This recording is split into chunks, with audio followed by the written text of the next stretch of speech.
बघा, आज आपला पाठ क्रमांक 10वा, भगवान बुद्ध. आता भगवान बुद्ध माहिती तुम्हाला, गौतम बुद्ध यांच्याविषयी तुम्हाला बरीचशी माहिती आहे. तर बघा, आधी आपण यांचा जीवन परिचय बघून घेणार आहोत, गौतम बुद्ध यांचा. आता गौतम बुद्ध हे आपल्याला माहिती आहे. गौतम बुद्धाच्या लहानपणीच, जेव्हा गौतम बुद्ध जन्माला आले तेव्हा ऋषींनी बघितलं की त्यांच्या शरीरावरती एक निशाण होतं, खून होती. आणि ती खून होती की हा मोठ्यापणी खूप योद्धा बनेल, महान पुरुष बनेल, असं त्या ऋषींनी सांगितलं. आणि खंत सुद्धा व्यक्त केली की याचं कौतुक, याचं महानता बघायला मी राहणार नाही. तेव्हा राजा असल्यामुळे राजाला चिंता वाटू लागली की आता माझा मुलगा जर महान बनला तर माझं राजपात्र, राजपरिचय, जेवढं मी साम्राज्य बनवलं आहे हे आता कोण सांभाळेल. तर राजाने काय केलं असेल की माझा मुलगा बाहेरचं काही बघणार नाही, त्याला दुःख म्हणजे काय, व्यक्ती कशी म्हातारी होते, व्यक्तीला काय काय यातना सहन कराव्या लागतात, कोणकोणत्या पीडा त्यांना होता, हे त्याला समजायला नको. कोणाला? गौतम बुद्धांना. म्हणून राजाने काय केलं, त्याच्यासाठी एक स्पेशल महाल बांधला, एक वेगळा महाल बांधला. आणि त्या महालामध्येच त्याला जेवढ्या सुखसुविधा लागतील तेवढ्या सगळ्या त्याला दिल्या गेल्या. अनेक वेळ अशी आली की राजाने त्या राजपुत्राचे लग्न लावून दिले. आणि लग्न लावल्यानंतर त्या गौतम बुद्धांना एक मुलगा सुद्धा झाला, त्याचं नाव काय, तो राहुल होतं. परंतु काय झालं, आता किती दिवस घरामध्ये राहणार, किती दिवस त्या महलामध्ये राहणार. एक वेळ अशी येते की आपल्याला बाहेर जावंसच वाटते. तुम्ही कसे क्लासमधून, मॅडम जाऊ का, मॅडम जाऊ का, टॉयलेटला जाऊ का, पाणी प्यायला जाऊ का, किती वेळेस विचारता. एक वेळ येतेच ना तशी की आपलं मन एखाद्या वेळेस लागत नाही. मग अशा वेळेस गौतम बुद्धाने विचार केला की आपले वडील महाराज आपल्याला बाहेर का जाऊ देत नाही. त्यांनी इच्छा व्यक्त केली की पिताजी, मुझे अपना राज्य देखना है की बाहर वो कैसा है. तर राजाला काय वाटलं की आता जर हा बाहेर गेला तर याला दुःख दिसायला नको, पीडित व्यक्ती दिसायला नको, म्हातारी व्यक्ती दिसायला नको, त्याला दुःखाच्या कोणत्याही गोष्टीचा अनुभव यायला नको. म्हणून राजाने काय केलं की त्याच्या राज्यामध्ये दवंडी पिटवली की माझा मुलगा राजपुत्र हा आपल्या नगरामध्ये काय करतोय, फेरफटका मारतोय, तर त्याच्या वाटेला कोणी दुःखित व्यक्ती येऊ नये असं सांगितलं. परंतु काय, जे नशिबामध्ये लिहिलेलं असतं ते सत्य होत असतं. हे सांगितल्यानंतर राजपुत्र गौतम बुद्ध काय केले, त्यांनी त्यांच्या सारथ्यासोबत म्हणजे मध्ये बसून ते आपल्या राज्यामध्ये फिरायला लागले.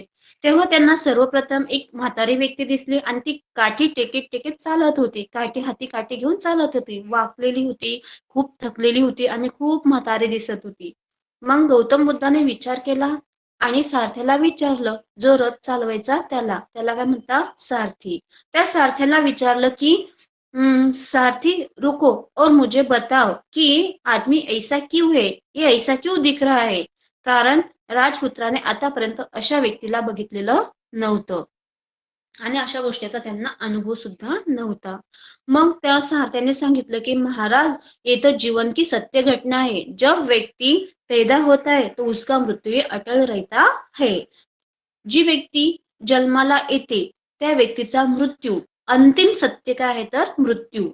नाही तर जीवनामध्ये मी हे केलं, जीवनामध्ये मी ते कार्य केलं आणि मी खूप अमर झालो आणि मी आता मरणार नाही याची मला भीती नाही.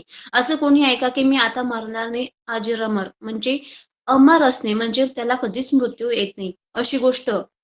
मृत्यू हा आवश्यकच असतो आणि जन्माला आल्यानंतर प्रत्येक गोष्टीचा अंत, शेवट हा मृत्यूच होतो. तर बघा, यामध्ये आपल्याला काय करायचं आहे,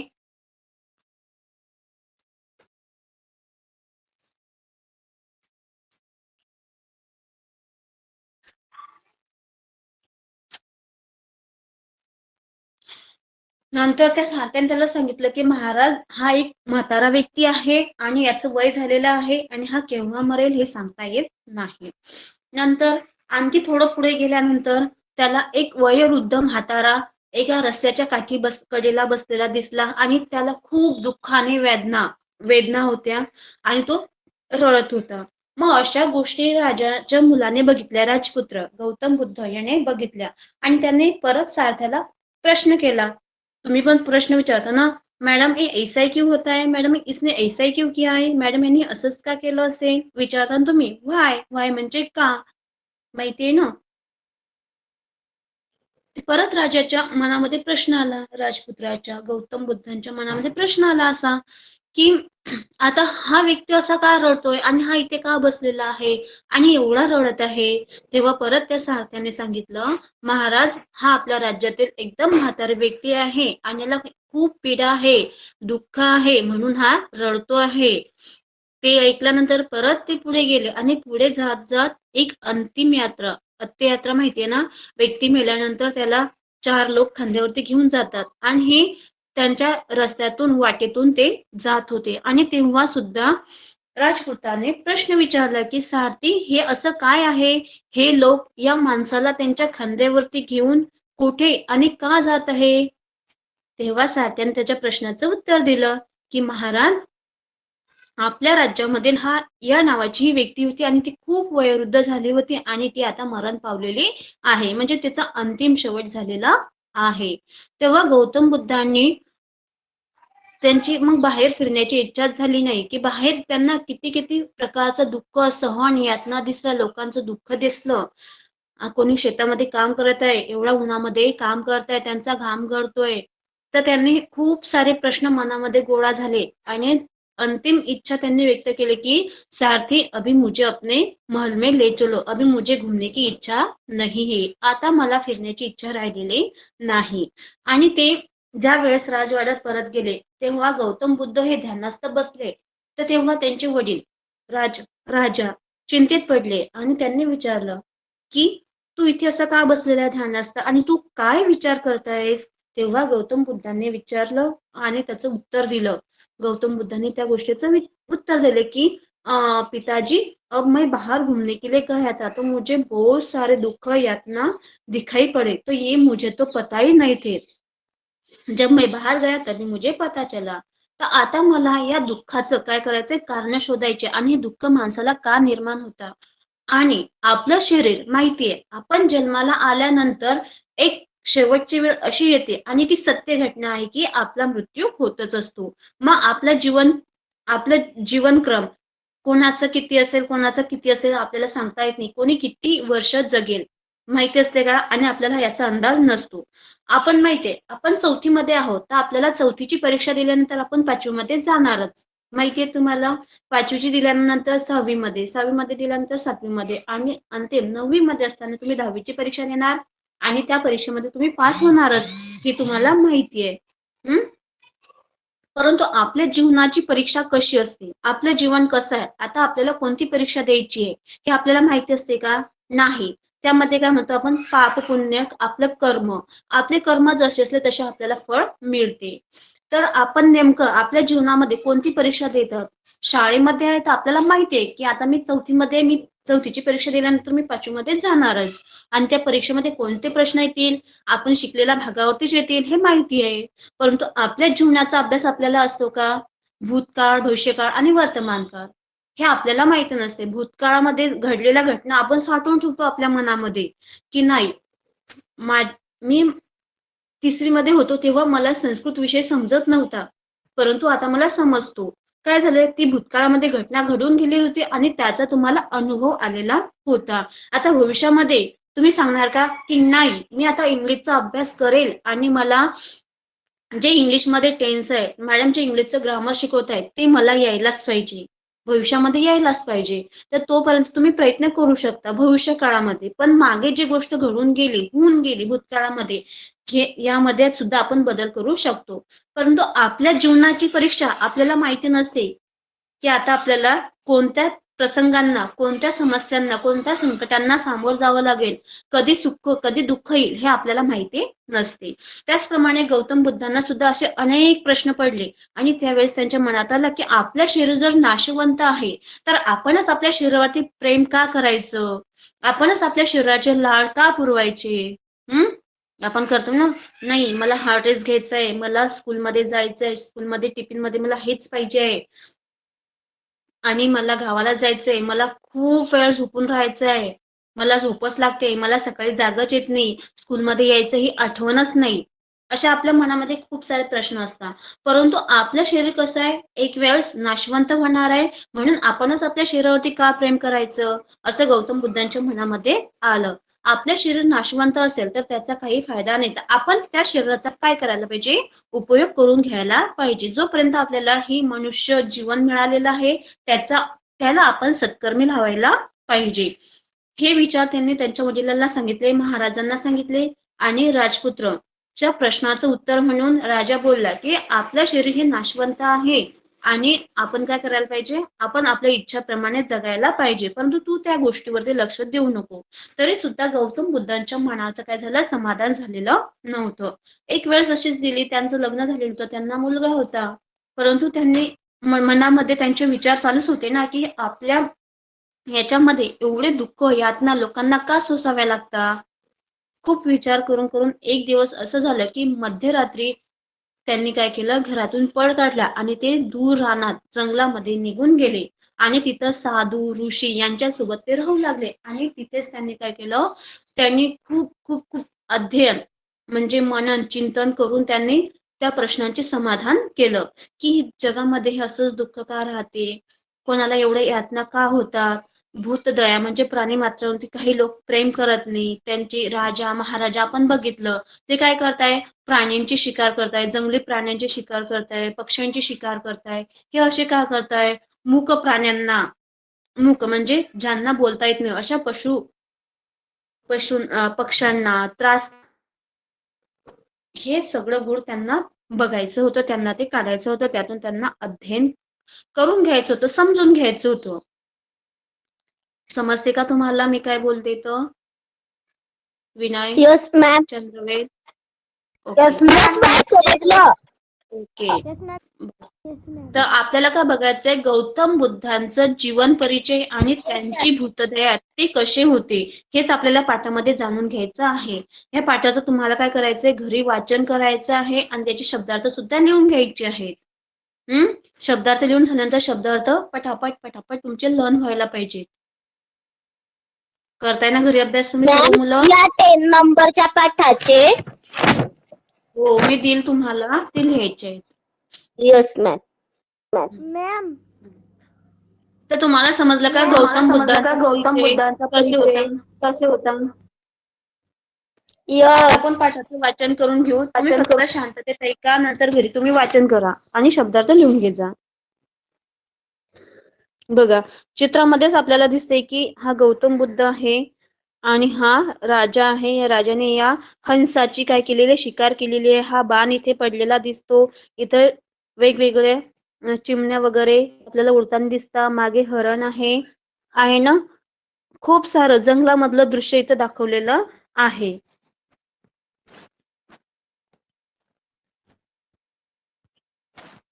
बघा, पुराकाले, आता तुम्हाला माहितीये पुराकाले मतलब पुराने जमाने में. पुराकाले कपिल वस्तु नाम नगर्या शुद्धोधन राजा राज्य अकरोत. आता बघा, गौतम बुद्धांच्या वडिलांचं नाव काय दाखवलं, शुद्धोधन काय, राजा राज्य करोत. एक कपिल नगर का एक कपिल वस्तु नाम नगर्य, कपिल वस्तू, त्या वस्तूचं त्या नगराचं नाव काय होतं, कपिल वस्तू नाम नगर या शुद्धोधन राजा राज्य करत. त्या नगरामध्ये शुद्धोधन नावाचा राजा राज्य करीत होता. देखो, तस्य गृहे पुत्र अजायत, तस्य गृहे एक पुत्र अजायत. अजायत का मतलब क्या होता है बच्चों, कि जन्म लिया. उसके घर में एक पुत्र ने जन्म लिया था. तस्य नाम सिद्धार्थ आसित, तस्य नाम सिद्धार्थ आसित. देखो, अभी मैंने बार बार आपको बोला है गौतम बुद्ध गौतम बुद्ध गौतम बुद्ध ही मैंने आपको बोला है. तो उनका नाम पहले क्या था, सिद्धार्थ था. जब सिद्धार्थ ने जन्म लिया तो उसके मम्मी जी का, सिद्धार्थ का जन्म हुआ तो उसके मम्मी जी का देहांत हो गया, वो मर गई थी. तो जो उसकी दूसरी आई थी तो उसका नाम गौतमी था. तो गौतमी ने गौतम बुद्ध को मतलब सिद्धार्थ का बहुत अच्छे तरह से ख्याल रखा था, जैसा खुद का ही बेटा हो इस तरह से ध्यान रखा था, इसलिए उसका नाम गौतमी से गौतम पड़ गया. है ना, उसके मम्मी जी का नाम गौतमी था, फिर तो गौतमी से उसका नाम गौतम पड़ गया है। तो देखो वहां पे तस्य गृहे एकः पुत्रः अजायत तस्य नाम सिद्धार्थ आसीत। सिद्धार्थ बाल्यद एव दयालु परोपकारी। सिद्धार्थ बचपन से ही कैसा था? दयालु और परोपकारी था। दया थी उसके मन में और दूसरों की चिंता भी रहती थी।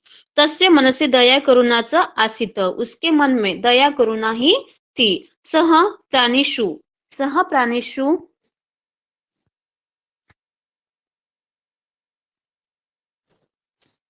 प्राणीषु निसंती। उस पे सब प्राणियों पे दया थी, प्रेम था, आदर था और उसको बड़े लाड प्यार से वो देखते थे। तो देखो एकदा सिद्धार्थ भ्रमयान उद्यानम अगच्छेत। एक बार क्या हुआ, सिद्धार्थ बगीचे में घूमने के लिए गया। उद्यानम का पता है? उद्यानम मतलब बच्चों बगीचा बगीचा वेरी गुड, बगीचा वेरी गुड। उद्यान ओके, तो देखो यहाँ पे क्या है, सिद्धार्थ भ्रमयान उद्यानम अगच्छत तत्र अनेक खगा। तत्र मतलब वहां, तत्र देखा है ना आपने? यत्र तत्र का मतलब क्या होता है? हमने उद्यानम ये पाठ में पढ़ा था। यत्र तत्र जहाँ वहां, यहाँ वहां मोर नाचते हुए दिखाई देते हैं। तो देखो यहाँ पे यत्र अनेके खगः कलकः कुर्वन्ति। तो वहां पे बहुत सारे, यत्र का मतलब वहां पे बहुत सारे पक्षी, खगा का मतलब क्या होता है? पक्षी कलख कुर्वन्ति, कुरबुराते, खिल रहे थे, इधर उधर उठ रहे थे। और वो कलरो, कलरो मतलब चू चू कर रहे थे। आपको पता है वो उसका आवाज, चटका का आवाज, मृग का आवाज, हंस का आवाज, पता है ना आप सबको? यस ओके, चलो। सह केनचिन वैद्यन शरण एक पक्षी विद्ध शरीर विद्ध पक्षी सिद्धार्थ अग्गे अपत व्याध अपि तत्र आगच्छत। तदा यथार्यो मध्ये विवाद जातः। तो देखो यहाँ पे क्या बताया है कि वहां पे जब सिद्धार्थ गया उद्यानन में घूमने के लिए, बगीचे में या जंगल में तो वहां पे उन्होंने देखा है कि उस बगीचे में एक राजहंस गिरा है और उसके शरीर पे एक घाव है। उसके शरीर पे एक घाव है और वो दुखी है, वो जख्मी हो गया है। शरण, शरण मतलब क्या होता है? शरण का मतलब होता है तीर। तीर से घायल हुआ है और वो उसने देखा है। तो देखो वहां पे, तो वो देखता है कि इसको ऐसा क्यों मारा। ये राजा से वो पूछता है कि तूने इसके साथ ऐसा क्यों किया इससे, क्योंकि वो दयावान था। सिद्धार्थ कैसा था? दयावान था, उसको प्राणी मात्रा से प्रेम था, करुणा थी। तो उसने पूछा कि तूने इसके साथ ऐसा क्यों किया है। तो देखो यहाँ पे एकदा सिद्धार्थः भ्रमयान उद्यानम अगच्छेत अत्र अनेके खगाः कलकः कुर्वन्ति स्म केनचिद व्याधेन शरेण एकः। व्याधि से, शरेण का मतलब क्या होता है? बांध, तीर। देखो यहाँ पे हमें एक तीर दिखाई देता है, तीर से वो घायल हो गया है। एक पक्षी विद्वः शरीरविद्वः पक्षिः सिद्धार्थस्य अंगे अपत व्याधः अपि तत्र आगच्छत। तो व्याध, तो वह देख के वह सिद्धार्थ वहां पे गया और देखा। तदा तयो मध्ये विवादः जातः विवादमानो तो न्यायालय गत वैतो। यहाँ तक हम देखेंगे।